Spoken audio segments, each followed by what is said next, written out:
199 దినములు 28 వారములు 6 మాసాలు కాపాడు 7వ మాసం 19వ దినం మా దేవకాలం సజీవులుగా ఉంచారు. ఇది మా గొప్పతనం కాదు, మా మంచితనం కాదు, మాకంటే గొప్పవారు భక్తులు విశ్వాసులు నిద్రిస్తూ మాలో ఏ మంచి లేకపోయినప్పటికీ మాను ప్రేమించి దానికి రక్షించారు. ప్రభావాన్ని పౌలు ఒక గొప్ప భక్తుడు కేక వేస్తూ పాపులు ప్రధాన పాపులని తెలియజేస్తున్నారు.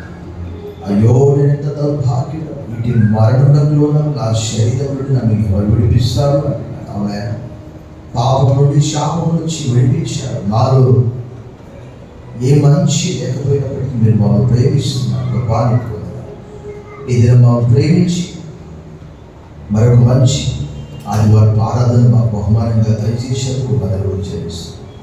సమస్త మహిమ ఘనత కీర్తిని ఆరాధిస్తాం. ఈ స్తుతి ఆరాధన మా రక్షకుడు మా విమోచకుడు క్రీస్తు నామములో నీకు సమర్పిస్తున్నా మా ప్రియ పరలోకపు తండ్రి.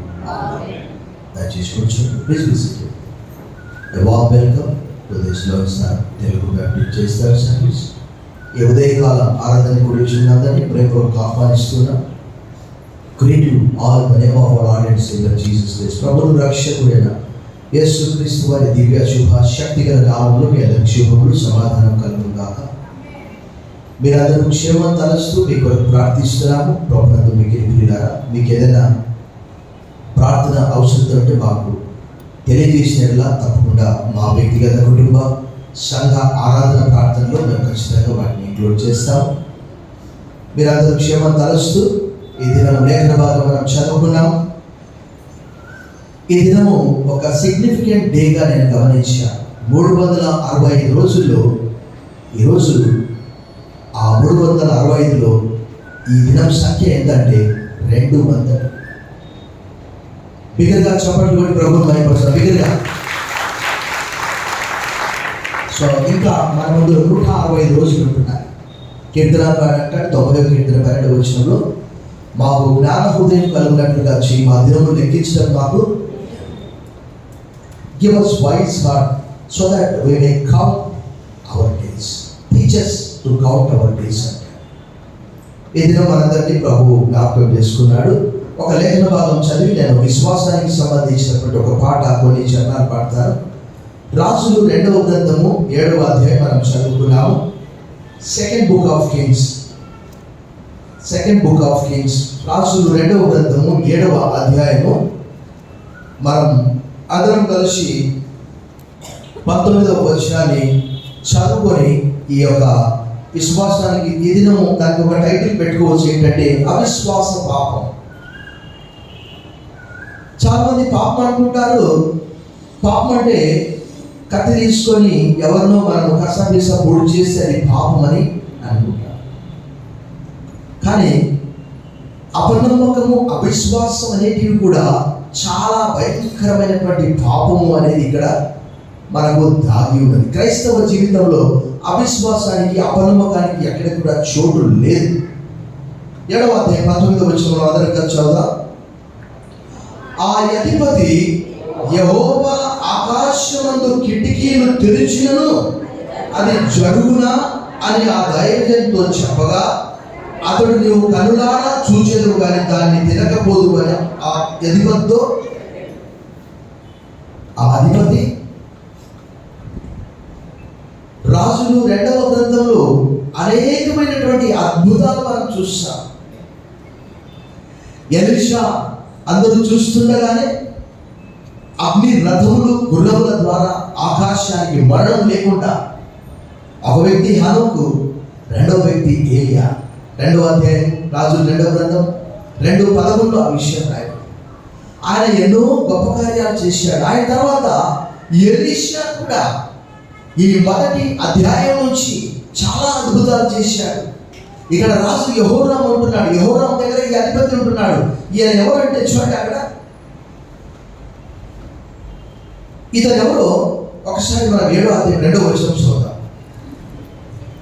అందుకు ఎవరి చేతి మీద రాజు ఆనుకొని ఉండెనో ఆ అధిపతి యెహోవా ఆకాశమందు కిటికీలు తెరిచినను అలాగూ జరుగునా అని దైవజనునికి ప్రత్యుత్తరం ఇయ్యగా, అతడు నువ్వు కళ్ళారా దాన్ని చూసేది కానీ దాన్ని తినబుద్దు అతనితో చెప్పాడు. ఎన్నో అద్భుతాలు ఎలీషా చేశాడు. ఒక ప్రాంతం చాలా చక్కగా ఉంది, కానీ అక్కడ నీరు బాగలేదు. అది 2వ అధ్యాయం. తర్వాత 3, 4, 5, 6 అధ్యాయంలో చాలా మంది కొన్ని గుర్తుంటాయి. ఒక విధవరాలు, వారి భర్త ప్రవక్తల శిష్యుల్లో ఉండేవాడు. అతను చనిపోయాడు. అప్పుల వాళ్ళు వచ్చి పిల్లలు తీసుకొని పోతున్నారు. దైవజనుడా అంటే ఏంటమ్మా, ఏం చేయాలంటే రహస్య అద్భుతాలు చాలా చేశారు. నీ ఇంట్లో ఏమున్నాయి అంటే అదే నూనె ఉంది. సో ఆ చుట్టుపక్కల వారి దగ్గర పాత్రలు తెచ్చుకోబడ్డాడు. ఆ పాత్రలన్నీ కూడా తెస్తే ఆ నూనె పాత్రల్లో వస్తే ఆ పాత్రలన్నీ నిండిపోతాయి. తర్వాత శూన్యమీరాన్ని మనం చూస్తున్నాం. ఆమె సంతానం కలగడ, వారి కుమారుడు చనిపోవడం, చాలా అద్భుతాలు చేశాడు. ఇంకా చెప్పాలంటే నయమాను కుష్ఠరోగం, ఆ సిరియా రాజు ఉత్తరం రాసి ఇజ్రాయెల్ రాజుకి పంపిస్తే 5వ అధ్యాయంలో ఇజ్రాయెల్ రాజు అన్నాడు, చంపడానికి బతికించడానికి నేను దేవుణ్ణా. చూడండి, అక్కడే రాయబడ్డది 5వ అధ్యాయంలో ఆ విషయం రాయబడ్డ. చూడండి 7వ వచనం. ఇజ్రాయెల్ రాజు ఈ పత్రికను చదివి వస్త్రములు చింపుకొని చంపుటకు బ్రతికించడం నేను ఒకరి కలిగిన కుష్ఠరోగం మాత్రమే నా యొక్క పంపుతాయేమి, నాతో కలహమున కారణం అతను ఎటు వెతుకుతున్నాడు మీరు ఆలోచించాడు. చూడండి, ఈ ప్రవక్త ఏం చెప్తున్నాడు? ఎంతో వచ్చినాడు, ఇశ్రాయేలు రాజు తన వస్త్రమును చింపుకొన్న సంగతి దైవజనుడైన ఎలీషా వినబడినప్పుడు అతన్ని వస్త్రములు ఎందుకు చింపుకోండి? ఇశ్రాయేల్లో ప్రవక్త ఎవడు ఉన్నాడని అతనికి తెలియబడినట్లు అతను నా యొద్దకు రాని మంది రాజులకు వర్తమానము. రోజులు కాలం మారింది అంటున్నారు, యుగాలు మారింది అంటున్నారు. దైవ గ్రంథం తెలియజేస్తున్నది, ఆకాశమందు వాక్యం నిత్యం నిలకడగా ఉన్నది. ఆయన చెప్పినటువంటి ఈ గ్రంథంలోని విషయాలు సమయం సమీపించినది కనుక దాన్ని వినువాడు గైకొనవాడు ధన్యుడని గ్రంథం మొదటి అధ్యాయంలో రాయబడ్డది. ఈ సమయంలో అవిశ్వాస పాపం అని ఒక టైటిల్ పెట్టుకోవచ్చు. ద సిన్ ఆఫ్ అన్బిలీఫ్ అని ఆంగ్లంలో చెప్పవచ్చు. మరి ఒక పాట విశ్వాసాన్ని గురించి, ఒకవేళ మీ దగ్గర ఆ పాట ఉంటే పశ్చాత్తాప ప్రార్థన అని దాని టైటిల్ ఉన్నది. ఇక్కడ ప్రభు యేసు నా రక్షక, నొసగు కన్నులు నాకు నిరతము నేను నిన్ను చూడ. దేవుని వాక్యంలో రాయబడినది ఏంటంటే ఆధ్యాత్మిక నేత్రాలతో మనం చూడాలి. తాను ప్రేమించిన వారి కొరకు కొరింథీయులకు రాసిన మొదటి పత్రిక 2వ అధ్యాయం 9వ వచనంలో రాయబడింది, ఏవైతే సిద్ధపరిచాడో అవి కంటికి కనిపించలేదంట, చెవికి వినిపించలేదంట, అవి హృదయానికి అగోచరం. ఈరోజు చాలా మంది ఏంటంటే భౌతిక నేత్రాలతో జీవిస్తూ ఉన్నారు. వారి విశ్వాసం ఎక్కడున్నదో నాకే తెలియదు. ప్రభు యేసు నా రక్షక, నొసగు కన్నులు నాకు నిరతము నేను నిన్ను చూడ. లెక్కలేని మాటలు పడిపోతుంది, దిక్కులేని వాడు నేనైతే చక్క చేసిన నేత్రాలు తెరిచి గురక్కున నేను చూడలేము, ఎరిగి నేను చెడిపోతుంది. ఈరోజు ఎవరి మనసు ఎలా మారుతుందో ఎవరికి తెలియదు. అప్పుడే బాగుంటారు, అప్పుడే మొగం మార్చుకుంటారు. ఎప్పుడు ఎవరు ఎటువైపు తిరుగుతారో పొలిటీషియన్స్ లాగా ఎవరికి తెలియదు. ఒక పట్టాన్ని అర్థం కాదు. ఎందుకంటే హృదయం అన్నిటికంటే అది ఘోరమైన వ్యాధి కదా. దాన్ని గ్రహించేవాడు ఎవడు? ప్రభువైన యేసుక్రీస్తు వారు. సరే, ఈ పాట పాడతాం. వచ్చినటువంటి వారు నాతో కూడా కలిసి పాడి చప్పట్ల ద్వారా ప్రభువును మనము భయపరుస్తాం. ప్రభు యేసు నా రక్షక, నొసగు కన్నులు నాకు నిరతము నేను నిన్ను చూడ. ప్రభు యేసు నా రక్షక, నొసగు కన్నులు నాకు నేను నిన్ను చూడ. అల్ఫయు నీవే, ఒమేగాయు నీవే. అల్ఫయు నీవే, ఒమేగాయు నీవే. ప్రభు యేసు నా రక్షక, నొసగు కన్నులు నాకు నిరతము నేను నిన్ను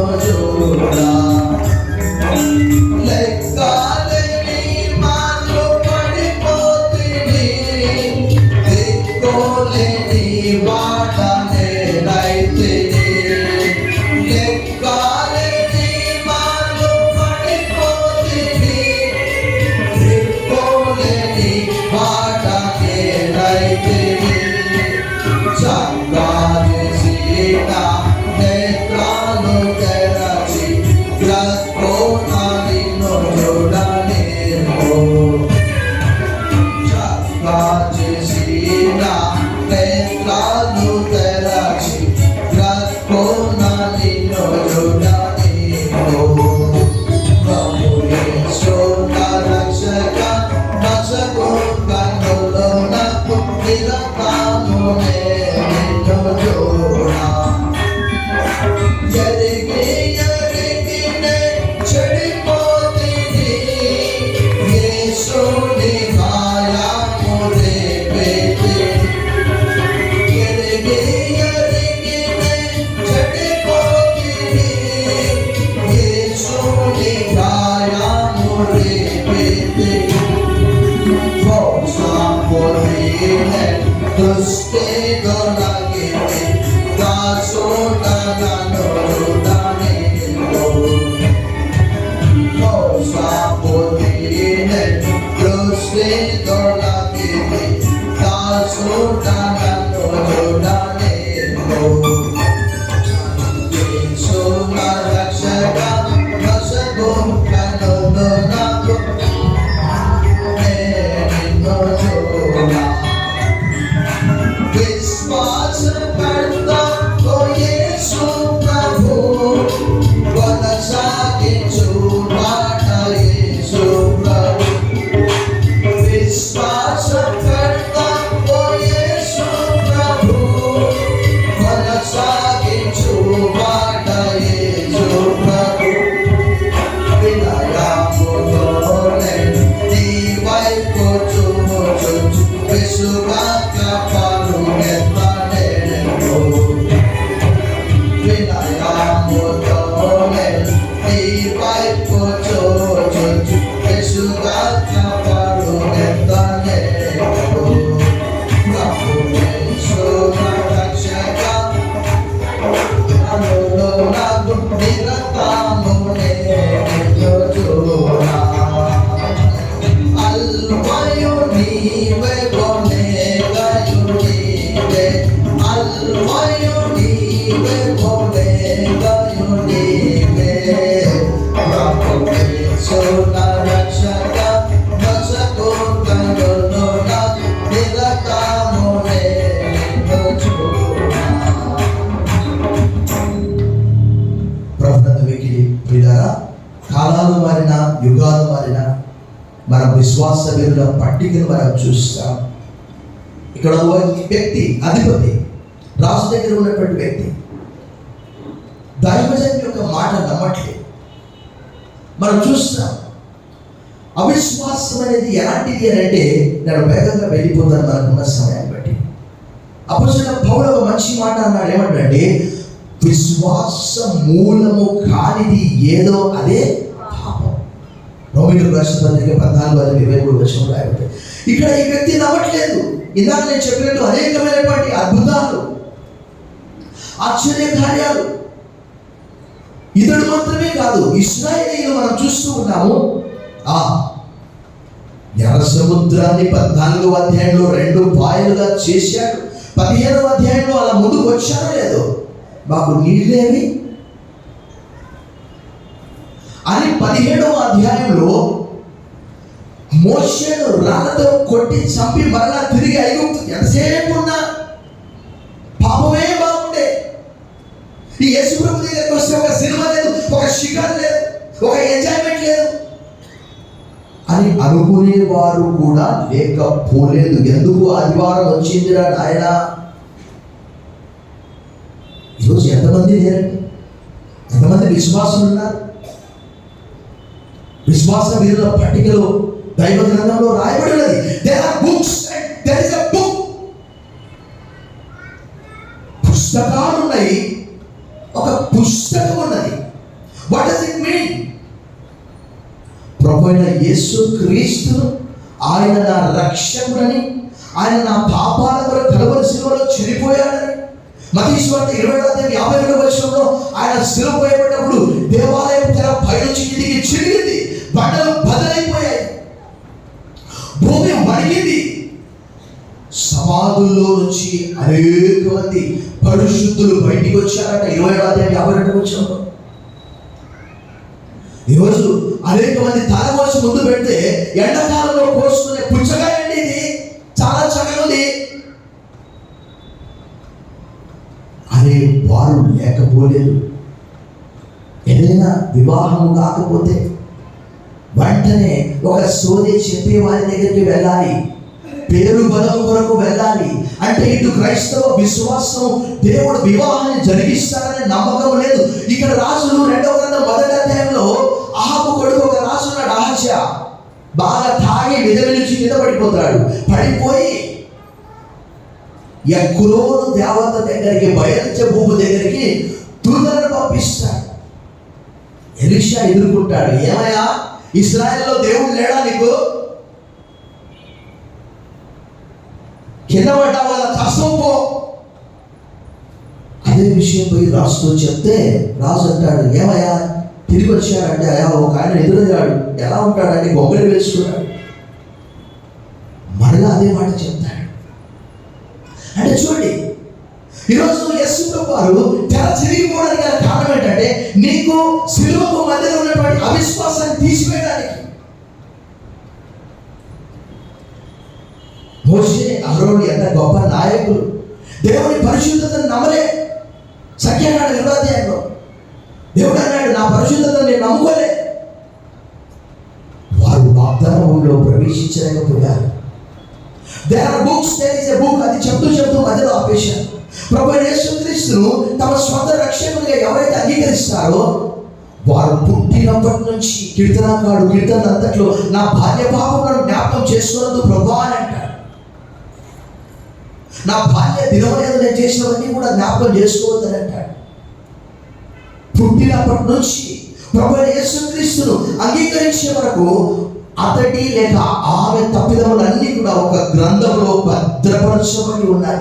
దేవుని వాక్యంలో యోబు గ్రంథంలో రాయబడి ముద్ర వేసి పెట్టాడు. ఎవరు తీసే పాపం ఎక్కడ పోదు. అయితే ఎప్పుడైతే ప్రభువైన యేసుక్రీస్తును తమ స్వంత రక్షకునిగా అంగీకరిస్తారో వారి తప్పిదములన్నీ కూడా ఆ పుస్తకము కాల్చివేయబడి ఒక జీవపు గ్రంథంలో ఆ పేరు ఎక్కించబడుతూ ఉన్నది. బైబిల్ గ్రంథంలో రాయబడిన దేవుని సముఖ జీవ కవల్లో నీ పేరున్నదా? నా పేరు. అది కూడా ఒక క్షణం పడతాను. దేవుని సముఖ జీవ కవల్లో ఈరోజు ప్రభు రాకడ సమీపమై ఉన్నది. నీ నా విశ్వాసం ఎలా ఉన్నదో గొర్రెలు మేకలు వేరుపరిచినట్లు తప్పకుండా దేవుని సముఖ జీవ కవలలు అనే ఆ పాట పల్లవి మాత్రము చరణము పాడదాం. దేవుని సముఖ జీవ కవలలో, దేవుని సముఖ జీవ కవలలో నా పేరున్నదా,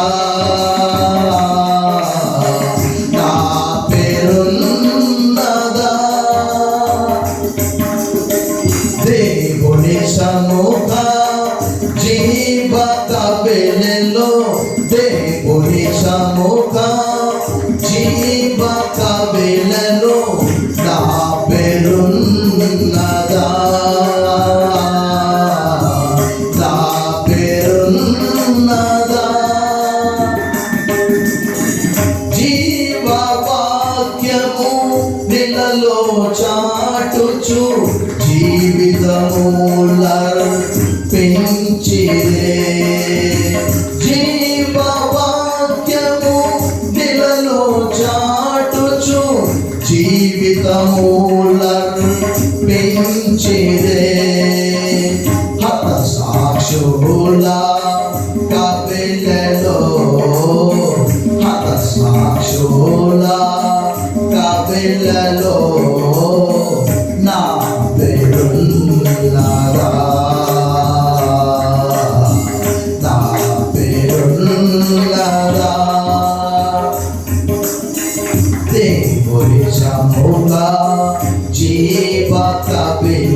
కవితలో నా పేరున్నదా, నా పేరున్నదా. భయంకరమైనటువంటి కరువు నుంచి ఒక వ్యక్తి విడిపిస్తున్నాడు. ఆయన ఎవరు కాదు, is none other than Elisha. Syria రాజు ఇజ్రాయెల్ దేశము సమరయ మీదకి వచ్చాడు. ఎంత భయంకరమైనటువంటి కరువు అంటే 6వ అధ్యాయంలో ఒక రాజు దగ్గరికి ఒక ఆయన వచ్చి అడుగుతుంది, అయ్యా రాజా, ఏంటమ్మా నీ సమస్య? ఇగో నా దగ్గర ఉన్న పిల్లలు తీసుకొని నా వండుకొని తిన్నది, వంట చేసుకొని తిన్నది పోసుకొని ఈరోజు నీ పిల్లలు నాకు ఏమంటే ఇస్తుంది. ఎలాంటి కరువు అండి! పిల్లల్ని విలాప వాక్యంలో కూడా రాయబడ్డది 4వ అధ్యాయంలో. శిశువులను కోసుకొని తినేస్తున్నారట, ఆకలి. నిరుపదేశాన్ని 2వ అధ్యాయం 56 నుంచి 55 వచనాల్లో రాయబడ్డది. అనేక చోట్ల ఇక్కడ కూడా 6వ అధ్యాయంలో కూడా రాయబడ్డది, విలాప వాక్యంలో కూడా రాయబడ్డది. అది ఎప్పుడో ప్రభు చెప్పాడు, అలాంటి కరువు వస్తుంది. రాజు షాక్ అయిపోయి బట్ట తెలుసుకున్నాడు, అంత భయంకరమైనటువంటి కరువు. రాజు అనుకున్నాడు, వీడే ఎలీషానే, వీడిని బట్టే కరువు అంతా వచ్చి మనం చంపేయరా. ఎలీషా దగ్గరికి పంపించారు. ఎలీషా దైవజనుడు కదా, ఆ దుష్టుడు దుర్మార్గుడు వస్తున్నాడు, తలపేసేయండి అంటాడు. చూడండి 6వ అధ్యాయం 32 వచ్చి. అయితే ఎలీషా తన ఇంట కూర్చుని ఉండగా పెద్దలను అతనితో కూడా కూర్చుని ఉన్నప్పుడు రాజు ఒక మనిషిని, ఆ పంపబడినవాడు ఎలీషా దగ్గరికి రాకముందే అతడు ఆ పెద్దలను చూసి, ఈ నరహంతకుని కుమారుడు నా తలను కొట్టివేట ఒకరిని పంపినాడని మీరు తెలుసుకున్నారా? మీరు కనిపెట్టి ఉండి ఆ దూత రాగా వాడు లోపలికి రాకుండా తలుపుతో వాడిని వెలుపలికి తోసి తలుపు మూసివేయండి. వాని యజమాని కాలచప్పుడు వాని వెనక వినపడు కదా అని వారితో చెప్పొచ్చు కదా. రాజు కూడా అపనమ్మకం వచ్చేసింది, అధిపతికి అపనమ్మకం వచ్చేసింది. అవిశ్వాసం అనేది చాలా భయంకరమైనటువంటి పాపం. అది ఈరోజు ఎంతమంది నమ్ముతూ ఉన్నారు, యేసు ప్రభు నా పాపాలను తీసివేశాడు. ఈరోజు అనేక మంది అపవాది వారి దగ్గరికి వచ్చి, నీ పాపాలు యేసు ప్రభు క్షమించాడు, ఇంకా అలాగే ఉన్నాయి కొన్ని. ఎందుకంటే నువ్వు పాపం చేస్తున్నావు, యేసు ప్రభు చెప్పినట్టుగా పాపం చేయి, ప్రతివాడి పాపానికి దాసుడు. అపవాది వచ్చి హవతో మెల్లగా, ఇది నిజమా, ఈ మాట చెప్పాడా? అపవాది కూడా అలాగే వస్తాడు. నీ పాపములు అన్నిటికీ క్షమించబడవు, నీ పాపగానే మిగిలిపోతావు. ప్రభుత్వానికి ప్రియులారా, ఆ రాజు ఆ 6వ అధ్యాయం 33వ వచనంలో ఆ దూత అతని యొద్దకు వచ్చాను. అంతగా రాజు, ఈ కీడు యెహోవా బలంగా అయినది, నేను ఇంకా ఎందుకు యెహోవా కూడా కనిపెట్టి ఉండవలన అతని కూడా నమ్మకం పోయింది. కానీ ఒక జ్ఞానం కలిగినటువంటి వ్యక్తి పట్టణాన్ని ఆపదలో నుంచి, కీడులో నుంచి తప్పిస్తాడు. ఈ ఒక ప్రవక్త, ఆ రోజుల్లో మనం గత వారం నేర్చుకున్నాం, ప్రవక్తలను నమ్ముకోనండి, యెహోవాను నమ్మండి. వారు ఎంతసేపు నా ప్రభువునే చూపించారు, ప్రభు ఎంతనే నడిపించారు. ఇక్కడ ఎలీషా ప్రవక్త కూడా చెప్పాడు, ముందుగానే చెప్పాడు. 7వ వచనం, అప్పుడు ఎలీషా రాజుతో, యెహోవా మాట ఆలకించుము, యెహోవా సెలవిస్తున్నదేమనగా, రేపు ఈ వేళకు శోభ్రం ద్వారమందు ₹1 ఒక మానిక సన్నం పిండియు, ₹1 2 మానికలు ఎవరు. అప్పుడు ఈ అధిపతి నమ్మలేదు కాబట్టి అపనమ్మకం. చూస్తావు కానీ నువ్వు తినవు. ఈరోజు తెర చెరిగిపోయింది, బండలు బదలైపోయి, భూమి వణికింది. సమాధుల్లో జీవించేవాళ్ళు పరిశుద్ధులు అనేక మంది బయటకు వచ్చారు. 27వ అధ్యాయం 52 మత్తయి. ప్రభు సిలువ వేయబడ్డప్పుడు ప్రకృతి కూడా అలా జరిగింది. ఈరోజు అవిశ్వాసం అనే తెర చెరిగిపోయింది. సిలువకు నీకు మధ్యలో ఉన్నటువంటి ఆ గ్యాప్, అవిశ్వాసం, అపనమ్మకం. ఈరోజు అనేక మంది ఏంటంటే, నాకు తెలుసు, బలము కొరకు ఏం చేస్తారు, ఒక బ్రాహ్మణుడి దగ్గరికి వెళ్ళేవారు ఉన్నారు. పేరు మార్చుకోవడానికి. బలాబలాలు ఎట్లా ఉన్నాయి, అబ్బాయి పేరేంటి, అమ్మాయి పేరేంటి. ఈ అహజ్యాకి ఏం జరిగిందో అలా చూసేవారికి కూడా అలాంటి సమస్యనే వస్తుంది. ఎలీషా అన్నాడు, ఎలియా అన్నాడు, ఇజ్రాయెల్లో దేవుడు లేడని ఎక్కడో దేవుడి దగ్గర నీవు వెళ్తూ ఉంటావా? ఈరోజు ఏంటంటే కేవలం విశ్వాసం మాత్రం, క్రైస్తవ విశ్వాసం ఆచరించి ఇవన్నీ కూడా మన పొరుగు వారి ఆచారాలే. వాడు బాధ పెట్టుకుంటే మనం బాధ పెట్టుకోవాలి, వాడు ఏదైనా చేస్తే మనము చేయాలి. అందుకే మనం ఏం చూస్తాము, విశ్వాసం గురించి నూతన నిబంధన గ్రంథంలో లూకా సువార్తలో యేసు ప్రభువు చెప్పినటువంటి ఒక మంచి ఉపమానం చూస్తాం. ధనవంతుడైనటువంటి ఒక వ్యక్తి ఉన్నాడు, బాగా శుద్ధంగా బాగా తింటూ సన్నపు నార వస్త్రములు ధరిస్తూ ఉన్నాడు. మరొక వ్యక్తిని మనం చూస్తాం. ఎవరా వ్యక్తి? లాజరు. ఎంత కటిక దారిద్ర్యాన్ని అనుభవిస్తూ ఉన్నాడు. కానీ తన విశ్వాసం ఏంటి? తప్పకుండా ఒకనొక దినం నేను దేవునితో కూడా ఉంటాను అన్నటువంటి నమ్మకం. అనేక మంది కుంటివారు, గుడ్డివారు, వ్యభిచారులు వారు దేవుని యొద్దకు వచ్చినప్పుడు ఆయన వారికి స్నేహితుడిగా ఉన్నట్టు మత్తయి సువార్త 11వ అధ్యాయంలో రాయబడింది. పాపులకు స్నేహితుడు ఆయన. ఆ లాజరు చనిపోయాడు, ఆ ధనవంతుడు చనిపోయాడు. ఆ లాజరు చనిపోయినప్పుడు ఎవరు వచ్చారండి? చెప్పండి బిగ్గరగా, బిగ్గరగా చెప్పండి. బట్టి ప్రభువును మహిమపరచండి బిగ్గరగా. ఈరోజు మన విశ్వాసం ఎలా ఉన్నది? నువ్వు ధనవంతుడు కావచ్చు, నీ సమాధి క్రమంగా జరగవచ్చు, నీ సమాధికి అనేక మంది రావచ్చు, కానీ ఆ ధనవంతుడు ఈ లోకంలో లాజరు యొక్క విశ్వాసం గొప్పది కాబట్టి ఆయన యొక్క శరీరాన్ని ఏం చేస్తున్నాయి? కుక్కలు వచ్చి ఆ పుండ్లు నాకుతూ ఉన్నవి. ఈ లోకంలో అలాంటి జీవితం జీవించవచ్చు, కానీ చనిపోయిన తర్వాత ఆయన స్థితిగతులు మారిపోయి ఒక్కసారిగా ఆ ధనవంతుడు ఎక్కడున్నాడు? పాతాళంలో ఉన్నాడు. అతడు అంటున్నాడు, అయ్యా తండ్రివైన అబ్రహామా, ఒక్కసారి ఆ లాజరుని పంపించు, ఎందుకంటే నా పెదవులు ఎండిపోతున్నాయి. అది ఒక్కసారి వచ్చి ఏం చేయాలట? పెదవులు తడపాలట. ప్రభు అన్నాడు, నా కుమారుడా, నీ జీవితకాలం అంతా కూడా నీవు ఇష్టానుసారంగా తిన్నావు, తాగావు, సుఖించావు. ఎప్పుడైతే నీవు ఇక్కడ బాధ అనుభవిస్తున్నావు, ప్రభు నన్ను వెక్కిరింది కదా.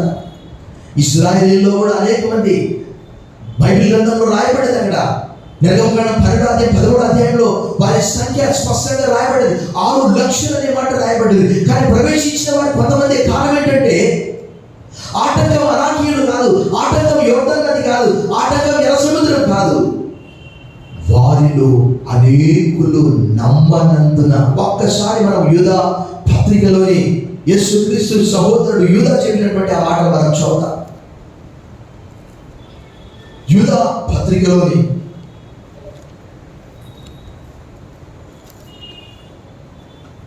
1వ అధ్యాయం ఉన్నది, 5వ వచనం. ఈ సంగతులన్నీ మీరు ముందటనే ఎరిగి ఉన్నను నేను మీకు జ్ఞాపకం చేయగలుగుతున్నది ఏమనగా, ప్రభువు ఐగుప్తులో నుండి ప్రజలను రక్షించినను వారిలో నమ్మకపోయిన వారిని తర్వాత నాశనము ఒకనొక దినం వస్తుంది.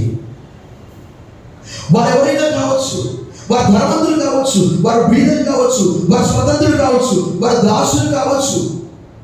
ప్రకటన గ్రంథము 6వ అధ్యాయము ఇలా తెలియజేస్తూ ఉన్నది. ప్రకటన గ్రంథం 6వ అధ్యాయము 15వ వచనంలో ఇలా రాయబడ్డ. చూడండి ఒకసారి. భూరాజులను, ఘనులను, సహస్రాధిపతులను, ధనికులను, బలిష్ఠులను, ప్రతి దాసుడును, ప్రతి స్వతంత్రులను, కొండ గుహల్లోను బండల సందులోను దాగుకొని సింహాసనాసీనుడైన వాని యొక్కయు గొర్రె పిల్ల యొక్కయు ఉగ్రత మహాదినం వచ్చాను.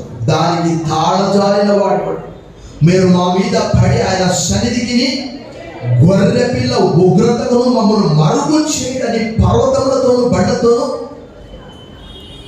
ఒక సమయం వస్తుంది. ఈరోజు క్రైస్తవ మతాన్ని హేళన చేసేవారు అంటున్నారు. నిమ్న జాతి వారి మతం అని, ఇది వారు మాత్రమే ఆచరించే మతం అని ఇప్పటికీ నాకు మా వారందరూ ఒకే మాట ఏంటంటే, అందులో కలిసిపోయాడు. సరే మతం వరకు ఓకే, మతంలో కలిసిపోయాడు, కానీ ఒక కులం పేరు పెట్టి భారతదేశంలో మనందరికి తెలుసు వారిని ఎంత నీచంగా చూస్తున్నారు. నన్ను కూడా అందులో కనిపించాడు, నో ప్రాబ్లం. నా యేసయ్యనే ఎంతో అవమానాల పాలయ్యాడు, ద్వేషించబడ్డాడు. ఆయన కంటే నేను ఎక్కువ, ఆయన విశ్వాసం కట్ట కొనసాగించు అని యేసు వైపు చూస్తూ అన్ని విషయాలను జ్ఞాపకం చేసుకో తిమోతి అన్నాడు.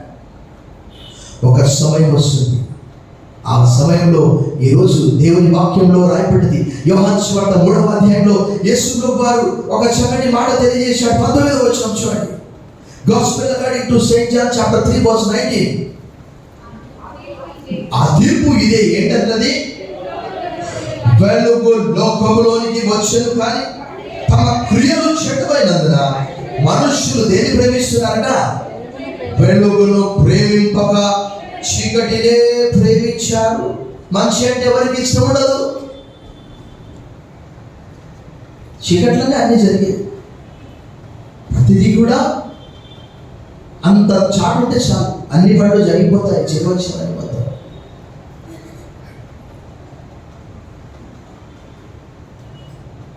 3వ అధ్యాయం 18వ వచనం. ఆయనతో విశ్వాసం ఉంచు వానికి తీర్పు తీర్చబడదు. విశ్వసింపని వాడు దేవుని అద్వితీయ కుమారుని నామమునందు విశ్వాసం ఉంచలేదు కనుక వానికి ఇంత మునిపే తీర్పు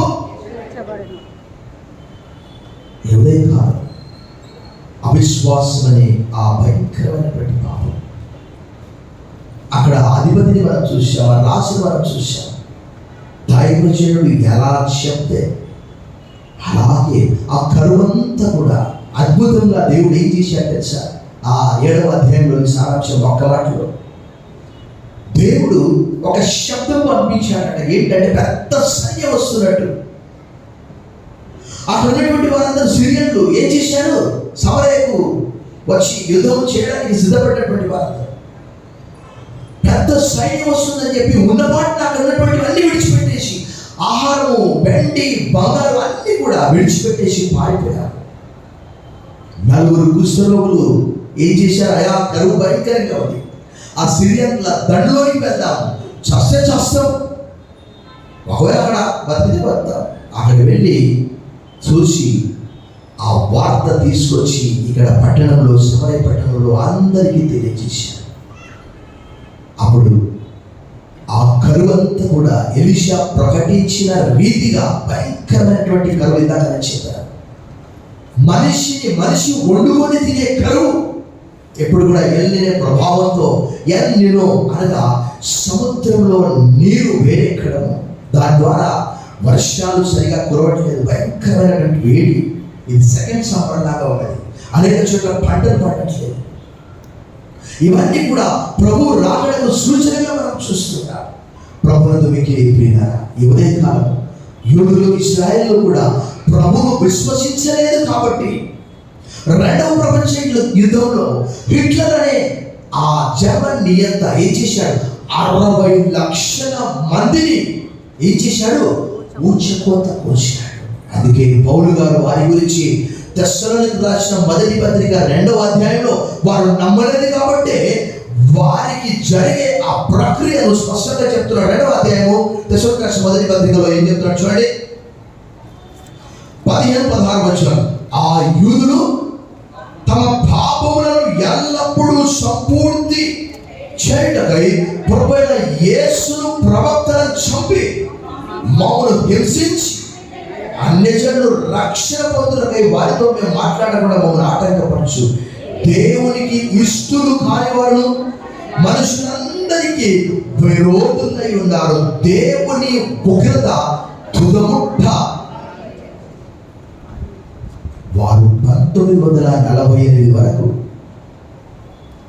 బిక్కుమనుకుంటూ వారి యొక్క దేశం లేకుండా, గుర్తింపు లేకుండా, ఐడెంటిటీ కారణం ఏంటంటే వారు ప్రభువుని తిరస్కరించారు. వాక్యంలో రాయబడినది వారు మరలా స్వదేశానికి తిరిగి వచ్చారు. మనం పాట పాడుతుంటాం, రండి రండి యేసుని యొద్దకు. ఉదయకాలం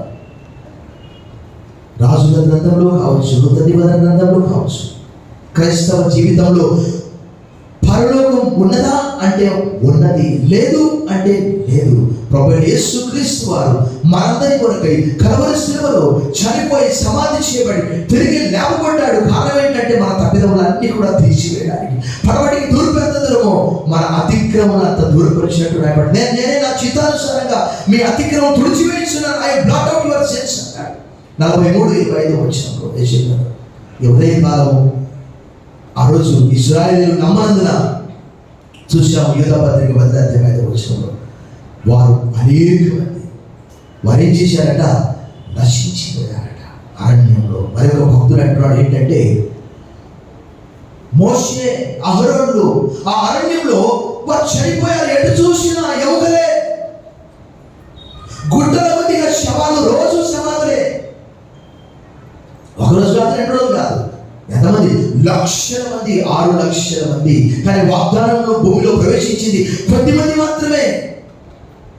ఎందుకంటే వారు నమ్మలేదు. ఈ దినం కూడా క్రైస్తవ విశ్వాసం అనేది కేవలం ఎలాంటిదంటే, అద్వితీయ సత్యదేవుడు అయిన నిన్ను, నీవు పంపిన యేసుక్రీస్తును ఎరుగుటయే నిత్య జీవము. ఈ ప్రభువైన యేసుక్రీస్తు నువ్వు విశ్వసిస్తున్నావా? ఇంకా చాలా కాలం నుంచి వస్తు కూడా సిలువకు దూరంగా 4 సువార్తల్లో ఎలాగైతే అనేక మంది చూసి అభాషిస్తూ ఉన్నారు. ఆ చుట్టుపక్కల వారు, నీవు ఇశ్రాయేలు రాజువా? నువ్వు రాజు అయితే నీవు కిందికి దిగిరా, మమ్మల్ని కూడా రక్షించు. అవహేళన చేస్తూ ఉన్నారు. బైస్టాండర్స్ అని ఆంగ్లంలో అంటారు. అనేక మంది వస్తూ ఉన్నారు కానీ ఇంకా సిలువకు ప్రభువుకు దూరంగా ఉన్నారు. తను వచ్చి మనం ప్రార్థన చేస్తాం. సర్వశక్తి గల దేవా, ఈ దినమునైనా అవిశ్వాసమనే పాపాన్ని గురించి ఎవరి పేరైనను జీవ గ్రంథమందు వ్రాయబడినట్టు కనపడని ఎడల, ప్రకటన 20:10 వచ్చిన వాడు అగ్ని గుండంలో పడవేయబడును. There are books and there is a book.